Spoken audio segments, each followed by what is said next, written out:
जय श्री राधे दोस्तों, केपी की वाणी चैनल में आपका स्वागत है। रोजाना राशिफल से संबंधित सभी प्रकार की जानकारी पाने के लिए हमारे चैनल केपी की वाणी को जरूर सब्सक्राइब करें। अगर आपके जीवन में सेहत, रोजगार, कारोबार, परिवार, दाम्पत्य जीवन, प्रेम संबंध को लेकर कोई भी परेशानी है तो हमें मैसेज के जरिए जरूर बताएं, आपकी जरूर मदद की जाएगी। अगर आपको अपनी शादी के बारे में जानना है कि आपकी शादी कब होगी तो अपना जन्मदिन बताएं, आपकी जरूर मदद की जाएगी। प्लीज अधूरी जानकारी न दें, इससे आपको समय पर जानकारी नहीं मिल पाएगी। अगर आप लव मैरिज को लेकर भविष्यवाणी पाना चाहते हैं तो अपना और अपने पार्टनर का जन्मदिन कमेंट बॉक्स में बताएं, हम आपको आपकी जानकारी जरूर देंगे कि आपकी लव मैरिज होगी अथवा नहीं होगी। यह जानकारी आपको मूलांक के हिसाब से दी जाएगी। इसके अलावा शादी से संबंधित जानकारी आपको जन्म तिथि के हिसाब से दी जाएगी। कुंडली के अनुसार से इसमें मामूली बदलाव हो सकता है। अगर जवाब देने में देरी होती है तो आप निराश और हताश बिल्कुल ना हो, क्योंकि आपको जवाब जरूर दिया जाएगा। दोस्तों, आपको बताना चाहूंगा कि अगर आपकी कुंडली बनी हुई है तो आप केपी की वाणी से संपर्क कर कुंडली दिखवा सकते हैं। हम आपको आपकी जानकारी जरूर देंगे कि आपकी शादी कब होगी। अगर कुंडली में ग्रह दशा अंकित हो तब, अन्यथा आपको कुंडली बनानी पड़ सकती है। खासकर शादी से संबंधित जानकारी के लिए आपको विशेष कुंडली बनवानी पड़ती है। इसमें आपको शादी से संबंधित सभी जानकारी प्राप्त हो जाती है कि आपकी शादी कब होगी, कहाँ होगी, कैसे होगी, किससे होगी, किस नाम से हो सकती है, किस राशि से करनी चाहिए, आपके जीवन साथी का रंग, रूप, स्वरूप, स्वभाव, आपका स्वभाव कैसा होगा, उनका कैरियर, आपका कैरियर कैसा होगा। अगर आप लव मैरिज करना चाहते हैं या चाहती हैं तो माता पिता की सहमति मिलेगी अथवा नहीं मिलेगी, इन तमाम तरह की जानकारी आपको कुंडली बनाकर दी जाएगी। इसके लिए आप 8521835670 इस नंबर पर व्हाट्सएप मैसेज कर सकते हैं या आप कॉल कर सकते हैं। नंबर एक बार और दोहरा देता हूँ, 8521835670। इसके अलावा आप संचार के सभी माध्यमों से केपी की वाणी से जुड़ सकते हैं। दोस्तों, आपको यह भी बताना चाहूंगा कि अगर आपकी शादी तय हो चुकी है तो अपनी कुंडली मिलान अवश्य करा लें। शास्त्रों में ऐसा बताया गया है कि भकुर दोष, नारी दोष और मांगलिक प्रभाव में शादी नहीं करनी चाहिए जातकों की। तो अगर आपकी शादी तय हो चुकी है तो अपने नजदीक के किसी प्रकांड पंडित और ज्योतिष से सलाह लेकर कुंडली मिलान अवश्य करा लें और यह जानकारी प्राप्त कर लें कि आप और आपका जीवन साथी नारी दोष से मुक्त है अथवा भकुर दोष से मुक्त है। कई ज्योतिष भकुर दोष और नारी दोष में कुछ वैदिक उपाय बताते हैं जिन्हें करने से नारी दोष और भकुर दोष का प्रभाव कम होता है। हालांकि पूरी तरह से यह खत्म नहीं होता है। तो ऐसे में जातकों को सलाह दी जाती है कि नारी दोष और भकुर दोष में शादी नहीं करनी चाहिए। आप केपी की वाणी से भी संपर्क कर अपनी कुंडली मिलान करवा सकते हैं। मामूली शुल्क पर हम आपको कुंडली मिलान कर पूरी जानकारी देंगे कि आपकी शादी हो सकती है और कितने गुण मिल रहे हैं। वैवाहिक जीवन आप दोनों का कैसा रहेगा।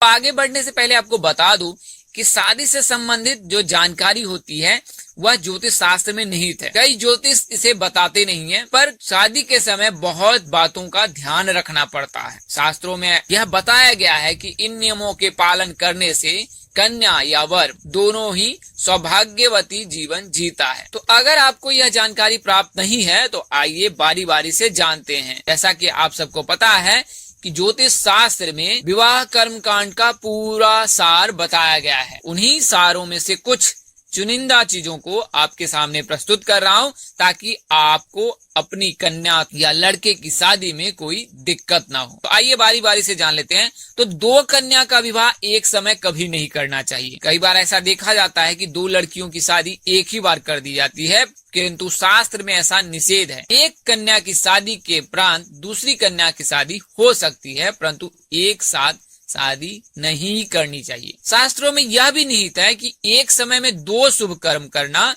उचित नहीं होता है। इसके लिए कभी भी दो शादी एक बार में नहीं करनी चाहिए।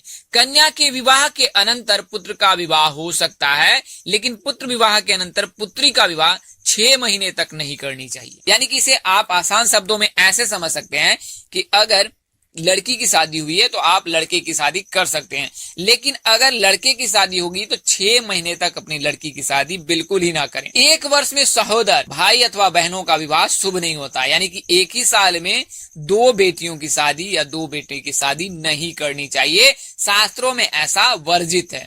समान गोत्र और समान प्रवर वाली कन्या के साथ भी विवाह निषेध है, यानी कि एक ही गोत्र में लड़के और लड़की की शादी नहीं करनी चाहिए। विवाह के पश्चात 1 वर्ष तक पिंडदान, मृतका स्नान, तिल तर्पण, तीर्थ यात्रा, मुंडन, प्रेतानुगमन आदि नहीं करनी चाहिए। विवाह में छींक का दोष नहीं होता, यानी कि अगर आप कोई शुभ कार्य करते हैं और उस समय छींक आ जाती है तो ऐसा माना जाता है कि यह शुभ नहीं होता है, किंतु विवाह में छींक का दोष नहीं होता है। तो अगर ऐसी स्थिति पैदा हो तो भगवान श्री शिव और भगवान श्री हरिविष्णु का नाम स्मरण कर उन पर छोड़ दें। वैवाहिक कार्यक्रम में स्पर्श का भी दोष नहीं होता है। कई बार ऐसा देखा जाता है कि बड़े छोटों में चरण लग जाता है या पैर लग जाता है तो स्पर्श का दोष लगता है, लेकिन विवाह में स्पर्श का दोष नहीं लगता है। विवाह में चतुर्थ, द्वादश चंद्रमा ग्राह्य है, यानी कि ऐसे दिनों को पकड़ना चाहिए।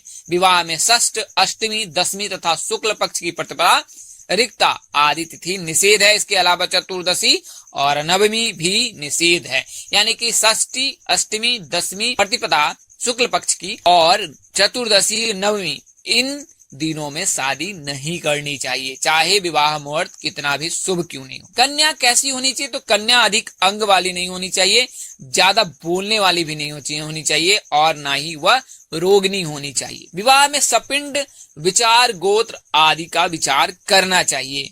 स्त्रियों के लिए गुरुबल और पुरुषों के लिए रविबल देख लेना चाहिए। किस महीने में शादी करनी चाहिए? तो माघ, फागुन, वैशाख, अगहन, जेठ, आषाढ़, इन महीनों में शादी करने से कन्या सौभाग्यवती होती है।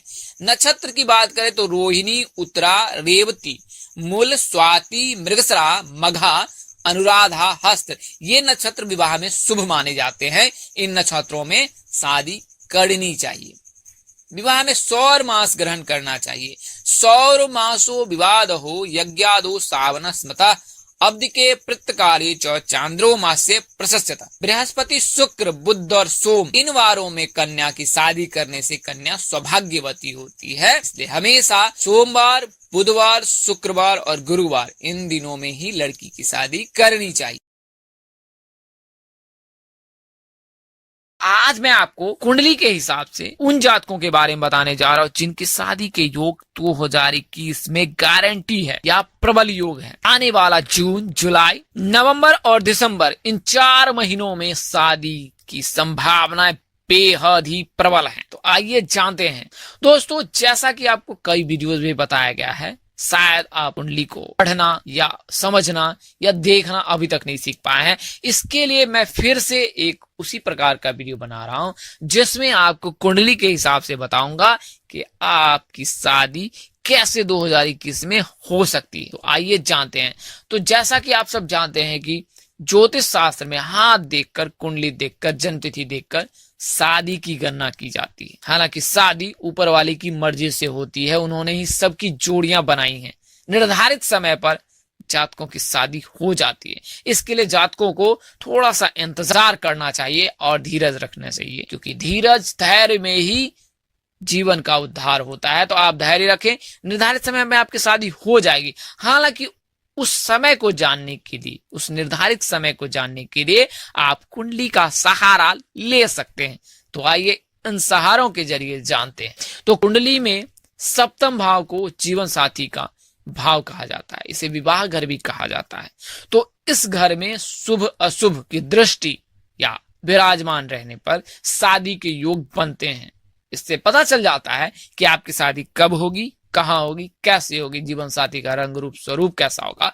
यह तमाम तरह की जानकारी आपको कुंडली के सप्तम भाव से प्राप्त हो जाती है। तो 4 शुभ ग्रह हैं और 4 अशुभ ग्रह हैं। शुभ ग्रह बुध, गुरु, शुक्र, रवि को कहा जाता है। चंद्र, रवि, चंद्र, इन दोनों को शुभ ग्रह की श्रेणी में रखा गया है। इसके अलावा मंगल, राहु, केतु और शनि, इन चारों को अशुभ ग्रह माना गया है। खासकर मंगल बेहद ही पीड़ादायक है। अगर मांगलिक हो जाते हो आप, मांगलिक वधु अथवा वर से ही शादी करनी चाहिए। शास्त्रों में निहित है कि मांगलिक लड़के को मांगलिक लड़की से ही शादी करनी चाहिए, मांगलिक लड़की को मांगलिक लड़के से ही शादी करनी चाहिए। इसके अलावा कुंडली मिलान भी जरूरी होती है। राहु शनि के रहने पर 30 वर्ष की उम्र में शादी होती है। तो राहु अगर 27 वर्ष में शादी होती है, शनि के रहने पर 30 वर्ष में, केतु के रहने पर 30 वर्ष में। तो आइए पहले बारी बारी से जानते हैं तो शुभ ग्रह रहने पर कब शादी होती है और अशुभ ग्रह रहने पर कब शादी होती है, इनकी जानकारी प्राप्त करते हैं। तो 7वें घर में अगर बुध बैठा हो या बुध विराजमान हो या बुध की दृष्टि हो, अगर कोई अशुभ ग्रह साथ में ना हो तो महज 20 वर्ष की आयु में शादी के योग बनने लगते हैं। खासकर शनिवार के दिन जन्म लेने वाले जातकों की शादी शीघ्र हो जाती है। अगर 7वें घर में गुरु हो तो गुरु के रहने पर 24 वर्ष तक शादी हो जाती है। खासकर लड़कियों की, अगर गुरु लड़कियों की मजबूत हो तो 20 से 24 वर्ष तक में शादी निश्चित ही हो जाती है। लड़कियों की शादी के कारक को गुरु ही माना जाता है, तो गुरु को मजबूत करना चाहिए। इसलिए आप हमेशा यह सुनते आई होंगी कि गुरु को मजबूत करने के लिए गुरुवार का व्रत करें, नहाने वक्त हल्दी डालकर नहाएं और उत्तर पश्चिम दिशा में सोएं, कृष्ण की तस्वीर लगाएं। ऐसा करने से गुरु मजबूत होता है। गुरु के मजबूत होने से शादी के योग बहुत जल्द बन जाते हैं। अगला ग्रह शुक्र है, तो शुक्र को स्त्री सुख का कारक माना जाता है, विवाह का कारक माना जाता है, खासकर लड़कों के लिए। तो लड़के शुक्र को मजबूत करें, इसके लिए शुक्रवार का व्रत भी लड़के कर सकते हैं। अगर शीघ्र विवाह लड़कों की नहीं हो रही तो शुक्रवार का व्रत कर सकते हैं आप। शुक्र के रहने पर 26 वर्ष से शादी के योग बनते हैं। वहीं चंद्र के रहने से 25 वर्ष से शादी के योग बनने लगते हैं। चंद्रमा के रहने पर बेहद ही खूबसूरत पति अथवा पत्नी मिलते हैं। चंद्रमा को कैसे मजबूत करें, तो हर सोमवार को शिव जी को दूध चढ़ाएं कच्चा, इससे चंद्रमा मजबूत होता है। चंद्रमा के मजबूत रहने से आपका जीवन साथी बेहद ही खूबसूरत मिलेगा। राहु के रहने पर 27 वर्ष से शादी के योग बनते हैं। शनि के रहने पर 30 वर्ष में और केतु के रहने पर 30 वर्ष में ही शादी के योग बनते हैं। सूर्य के रहने पर 27 वर्ष में, अगर मंगल आंशिक है तो 28 से पहले, अगर मंगल मांगलिक प्रभावी है तो 28 के बाद शादी के योग बनते हैं। दोस्तों, इस वीडियो में बताई गई जानकारी ज्योतिष, पंचांग, मान्यता और धर्म ग्रंथों से दी गई है। हमारा उद्देश्य महज आपको सूचना पहुंचाना है, आप इसे सूचना हेतु ही लें। इसके अतिरिक्त अगर आप इनको मानते हैं, अपनाते हैं तो उपयोग करते हैं तो इसके आप स्वयं जिम्मेवार हैं। आप चाहे तो केपी की वाणी से भी संपर्क कर अपनी निजी जानकारी प्राप्त कर सकते हैं। इसके अलावा अपने नजदीक के किसी प्रकार पर पंडित अथवा ज्योतिष से संपर्क कर लें। दोस्तों, ज्योतिष गणना के आधार पर आपको यह जानकारी दी गई थी, इसमें बदलाव संभव है।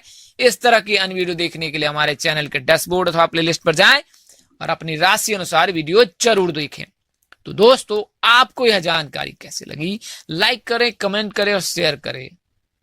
आप अपने दोस्तों के साथ, परिवारजनों के साथ जरूर शेयर करें। उन जरूरतमंदों की मदद करें जिन्हें इनकी जरूरत है। वे अपनी जानकारी कमेंट बॉक्स में देकर प्राप्त कर सकते हैं। अगर आप मेरे चैनल पर नए हो, पहली बार आए हो तो सब्सक्राइब कर लें अगर आपको ये वीडियो अच्छा लगा हो तो। साथ ही बेल आइकन को प्रेस करना ना भूलें। माता रानी कृपा से आपके चेहरे पर हमेशा मुस्कान बनी रहे। आप सपरिवार स्वस्थ एवं सुखी रहें। आप सभी के प्यार और स्नेह के लिए आप सबको हृदय से धन्यवाद करता हूं। आप लोग इसी तरह हमारे साथ जुड़े रहें। इन्हीं शुभकामनाओं के साथ आपसे विदा लेता हूं कि जल्द एक नए वीडियो और एक नई जानकारी लेकर आपके समक्ष हाजिर रहूंगा। तब तक के लिए मुझे इस नाचीज दोस्त को इजाजत दें। आप जहां रहे मस्त रहे, स्वस्थ रहे, व्यस्त रहे। माता रानी कृपा बनी रहे। नमस्कार, जय श्री राम दोस्तों, जय श्री कृष्णा, जय माता दी, जय वाहिगुरु।